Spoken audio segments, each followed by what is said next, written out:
ओम नमः शिवाय गुरवे सच्चिदानंदमूर्तये निष्प्रपंचाय शांताय निरालंबाय तेजसे।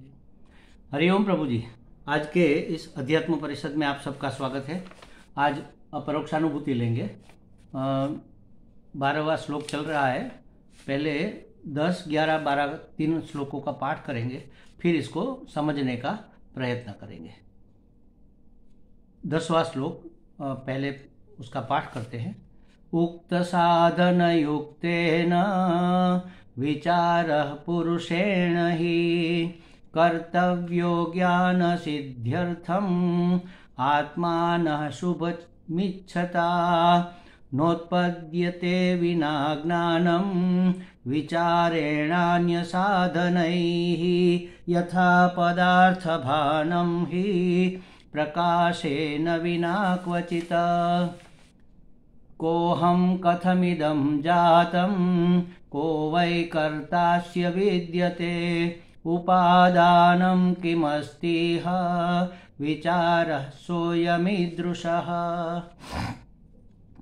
देखो क्या कहते हैं कि उक्त साधन युक्तेन, जो पहले कहे गए साधन चतुष्टयी विवेक, वैराग्य, शमदमादि, षट्क संपत्ति और मुमुक्षा, उस साधन से युक्त होकर शुभेच्छा का विचार करना चाहिए। अपना शुभ इच्छना, अपना शुभ चाहने वाले पुरुष को ज्ञान की सिद्धि के लिए विचार करना चाहिए। नोत्पद्यते विना ज्ञानम विचारेण अन्य साधनैहि। अन्य किसी साधन से, विचार के बिना अन्य किसी साधन से ज्ञान उत्पन्न होने वाला नहीं है। अरे महाराज, विचार तो इतने आते हैं कि रात को नींद भी नहीं आती। ऐसा विचार नहीं है। यहाँ विचार क्या है इसकी व्याख्या करते हैं। कैसे विचार करना, तो कहा कि अध्यात्म शास्त्र में इसी को विचार कहते हैं कि को हम, मैं कौन हूँ, कथमिदम जातम, ये सब कैसे उत्पन्न हुआ, ये सब माने इस जगत, ये जगत कैसे प्रकट हुआ। को वै कर्तास्य विद्यते, इसका कर्ता कौन है, किसने यह जगत बनाया। और उपादानम किमस्ति, इसका उपादान क्या है, कौन सा मटेरियल है, कौन सा मसाला है जिसमें से यह जगत बना हुआ है। विचारः सोऽयम् ईदृशः, इस प्रकार का जो विचार है उसी को विचार कहते हैं।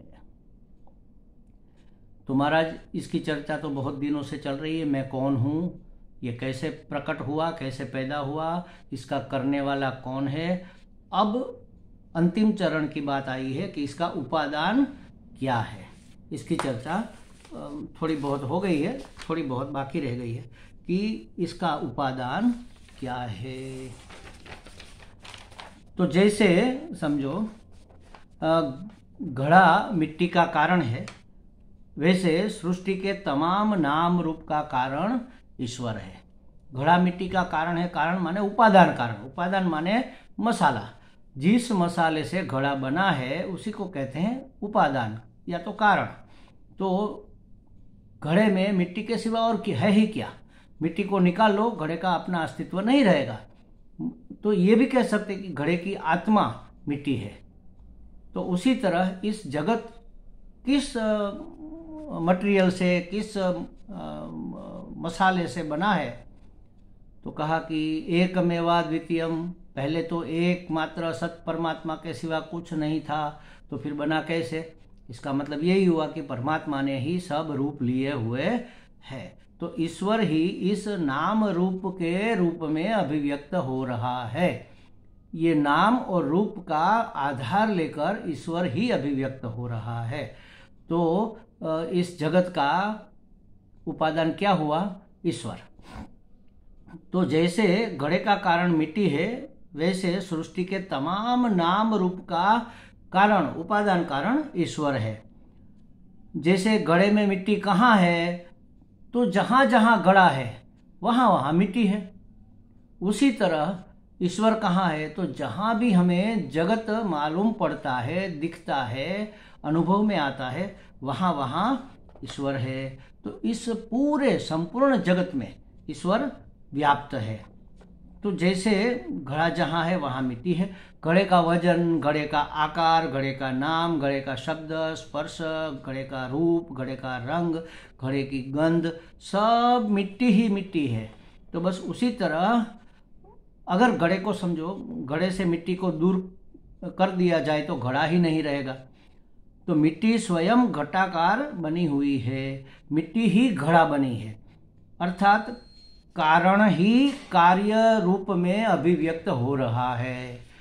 तो कारण से कार्य आता है तो कारण के कुछ लक्षण कार्य में भी होते हैं। परम चैतन्य परमात्मा इस जगत के रूप में अभिव्यक्त हो रहा है, तो इसलिए यह जगत भी हमें चेतन अनुभव में आता है। वैसे ही जैसे घड़े में मिट्टी है, वैसे ही ईश्वर कारण है, स्वयं जगत कार्य रूप है। और जैसे मिट्टी घड़े से दूर नहीं, भिन्न नहीं, उसी तरह ईश्वर इस जगत के नाम रूप से भिन्न नहीं है, अलग नहीं है, दूर नहीं है। अब ढूंढो ईश्वर को, कहाँ ढूंढने जाओगे? हर जगह ईश्वर है, हर जगह, लेकिन हमें अनुभव में नहीं आ रहा है, क्योंकि हमारी नज़र अगर घड़े की दीवार पर रहेगी, उसके आकार पर रहेगी, उसके नाम रूप पर रहेगी, तो हमें घड़ा दिखेगा, मिट्टी का ध्यान ही नहीं आएगा कि ये तो मिट्टी इस आकार में बनी हुई है। हम घड़ा देखते हैं, कभी हमने सोचा क्या कि देखो ये मिट्टी किस आकार में है, इस आकार में मिट्टी है? तो ये हम नहीं सोचते। क्ले मतलब मिट्टी, पोट मतलब घड़ा। हमारे दादा गुरुजी स्वामी पूज्य स्वामी दयानंद जी महाराज कहते थे कि मिट्टी से घड़ा बना है, क्ले पोट के रूप में बनी है। हम ऐसे जानते हैं, वास्तव में हमें क्या जानना चाहिए? पोटी क्ले, घड़े के रूप में रही हुई मिट्टी। बस उसी तरह अगर मिट्टी निकाल लो तो घड़ा बचेगा नहीं। जैसे मिट्टी घड़े से दूर नहीं है, भिन्न नहीं है, जहाँ जहाँ घड़ा है वहाँ वहाँ मिट्टी है, उसी तरह ईश्वर इस जगत से भिन्न नहीं है। जहाँ भी हमें जैसा भी जगत दिखाई दे रहा है, जहाँ है, जैसा है, जो है, बस ईश्वर ही है।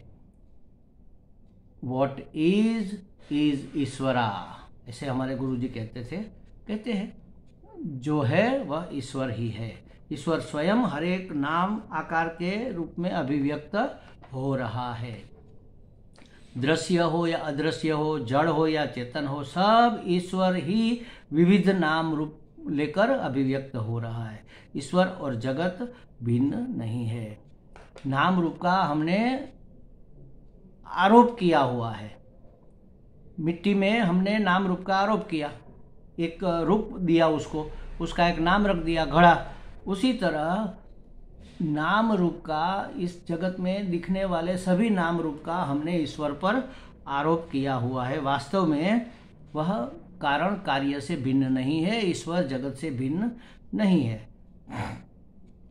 बीजम्माम सर्वभूतानाम वित्ति पार्थ, ऐसा भगवान वित्ति पार्थ सनातनम, मैं सनातन बीज रूप में इसके अंदर रहा हुआ हूँ। बीज रूप में माने मूल रूप में, उसके तत्व के रूप में।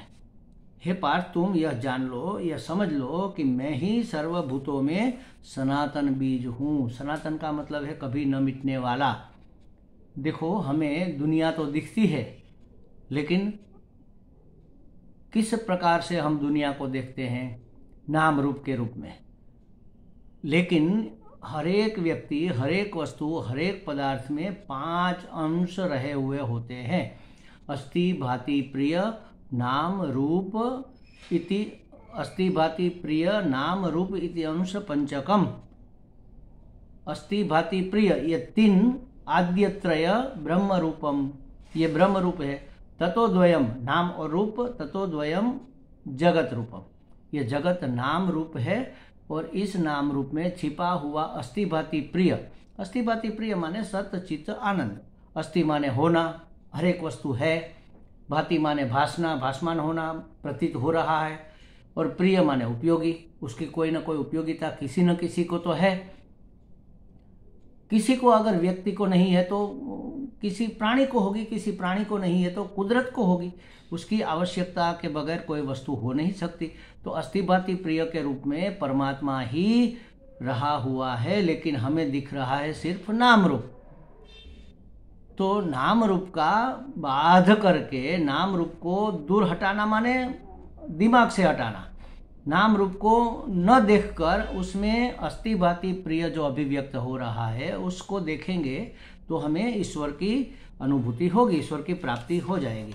नाम रूप के रूप में ईश्वर ही अभिव्यक्त हो रहा है और वह कैसा है? सनातन है, मतलब हमेशा सदा है, पहले भी था, आज भी है, कल भी रहेगा। उसी को तो सत कहते हैं। मगर जीव, जगत और जगदीश एक है, यह हमें समझ में नहीं आ रहा। समझ में आ भी जाए, समझ लो कि जीव और जगत और ईश्वर एक है, लेकिन मैं नहीं, अरे मैं तो बस ये यूं ही। तो मैं कौन हूँ? मैं भी वही तो हूँ, अहम ब्रह्मास्मि, मैं भी ब्रह्म हूँ। मैं कौन हूँ? मैं इस त्रिपुटी का अधिष्ठान। अगर मैं नहीं होता तो कौन कहता कि ये जीव है, ये जगत है, ये ईश्वर है? तो तीनों का अधिष्ठान वास्तव में मैं ही हूँ। अधिष्ठान माने आधार, तीनों को सिद्ध करने वाला। मेरे बगैर किसी की भी सिद्धि नहीं हो सकती, किसी का होना प्रसिद्ध नहीं हो सकता।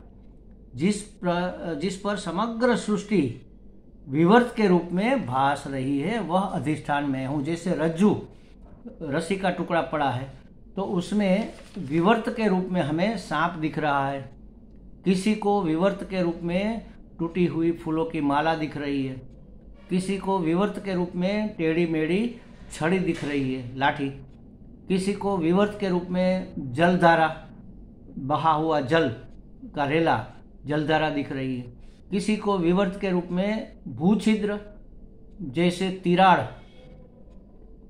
बन गई है, जमीन में छिद्र हो गया है, ऐसा दिख रहा है।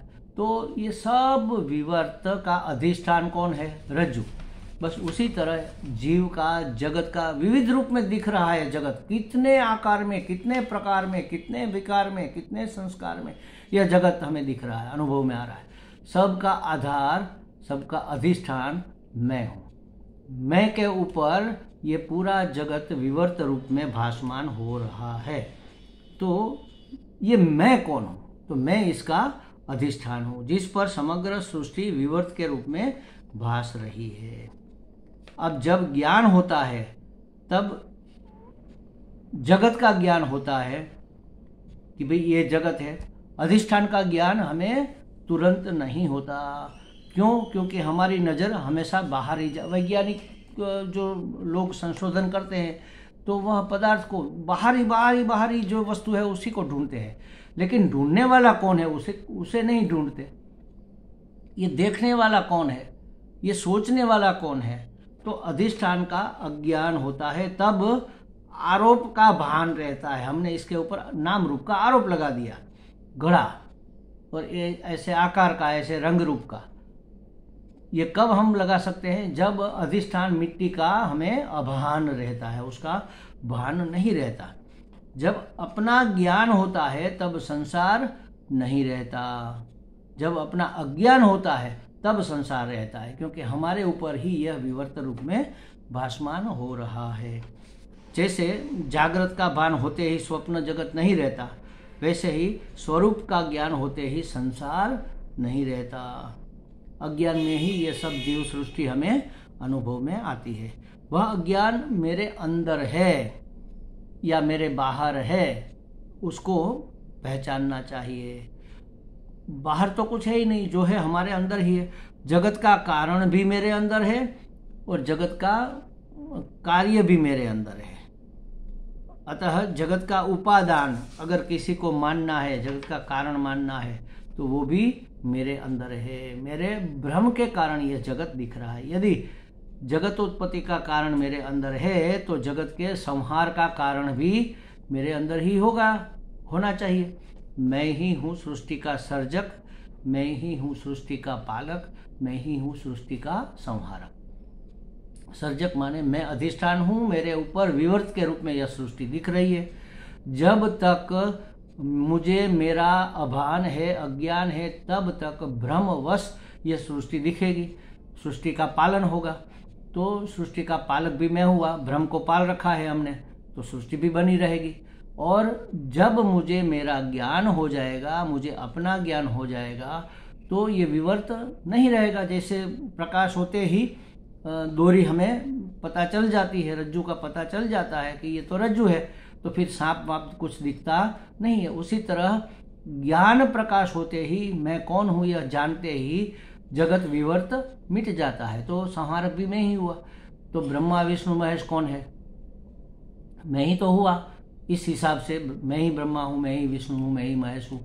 इस जगत का सर्जक भी मैं ही हूँ। मैंने ही ब्रह्मवश इस जगत की सृष्टि विवर्त रूप में देखी है। मैं ही इसका पालक हूँ। जब तक मेरा भ्रम बना रहा, मेरा अज्ञान बना रहा, तब तक मैं ही इसको पाल पोस रहा हूँ। और जब मुझे मेरा ही ज्ञान हो गया, मेरा अज्ञान मिट गया, तो जगत मिट गया। उजाला हो गया तो रज्जु दिख गया, ज्ञान प्रकाश हो गया तो हमें अपना मैं दिख गया। तो जगत उत्पत्ति का कारण भी मेरे अंदर है, जगत के पालन पोषण का कारण भी मेरे अंदर है, और जगत के संहार का कारण भी मेरे अंदर है। माने कि मैं ही सृष्टि का सर्जक, पालक और उपसंहारक हूँ, क्योंकि अज्ञान मेरे अंदर है, जगत के अंदर नहीं। ज्ञान होते ही अज्ञान मिट जाएगा, तो अज्ञान ही जगत का कार्य हुआ। जगत किस अज्ञान का ही कार्य जगत हुआ। इस प्रकार सृष्टि का कर्ता, भोक्ता, संहर्ता सब कुछ मैं ही हूँ, फिर भी सब से मुक्त हूँ। ज्ञान होते ही मैं मुक्त हो जाता हूँ। न तो मैंने कुछ सर्जन किया, न तो मैंने कुछ पालन किया, न तो मैंने कुछ संहार किया। तो सर्जक, पालक, संहारक होते हुए भी मैं संपूर्ण मुक्त हूँ, संपूर्ण स्वतंत्र हूँ। वह मैं कैसा है?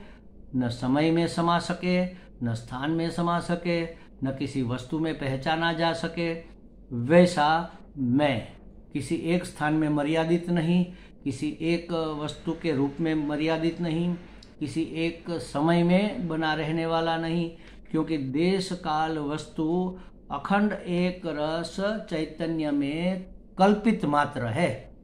मैं अखंड एक रस चैतन्य हूँ, देश काल वस्तु मुझ में कल्पित है। अगर मुझे मेरा ज्ञान हो गया, मुझे मेरा बोध हो गया, तो प्रबुध्यते, बोध होते ही सब मर्यादाएं मिट जाती है। अच्छा, यह संसार कैसे उत्पन्न हुआ, इसका कर्ता कौन है और इसका उपादान क्या है, इस संसार का यह विचार करते समय सबसे पहले कोहम विचार करना होता है। मैं कौन हूँ, इसके बारे में थोड़ा बहुत तो हमने समझ लिया, लेकिन मैं कौन हूँ यह जानने के लिए मैं कौन नहीं हूँ इसको भी जानना पड़ता है। यह विचार कैसे होता है, तो यह 13वें श्लोक में बताया जाता है कि मैं क्या नहीं हूँ। नाहं भूतगणो देहः नाहं चाक्षगणस्तथा एतद्विलक्षणः कश्चिद् विचारः सोऽयमीदृशः। भूतगणः, भूतानां गणः इति देह, इस पंचभूतों का जो समूह है वह है भूतगण। अहम न, वह मैं नहीं हूँ। पंचभूतों का समूह यह देह मैं नहीं हूँ। नाहम भूतगण देहो, देह यह देह रूप भूतगणों के समूह रूप यह देह मैं नहीं हूँ। तथा अक्षगण, अक्ष माने इंद्रिया, और इस इंद्रियों का संघात भी मैं नहीं हूँ। जैसे 5 ज्ञानेंद्रिया और 5 कर्मेंद्रिया और अंतःकरण चतुष्टय 4 अंदर की इंद्रिया, ये भी मैं नहीं हूँ। एतद् विलक्षणा, उन दोनों से, ये शरीर संघात से मतलब ये भूत गण से और इंद्रिय गण से सेपरेट, उन दोनों से अन्य मैं हूँ। सह अयम ईशः ईदृशः कश्चित्, कुछ इस प्रकार विचार करना चाहिए। ये 13वां श्लोक हम आगे करेंगे। ओम।